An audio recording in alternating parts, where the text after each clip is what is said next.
ओढ़िलया चरवना त लाग जाई घाम हो चेहरा के जरी जाई चा ए राजा खेतवा के छोड़ा सब काम कोरा में आके तू काला आराम। बहुत काम बा। ए राजा खेतवा के छोड़ा सब काम कोरा में आके तू काला आराम।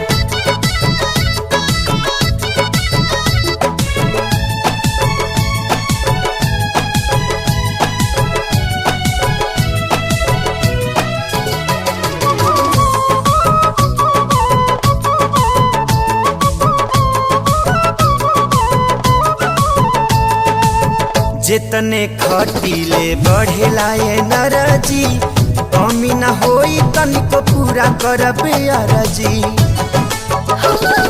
तू ही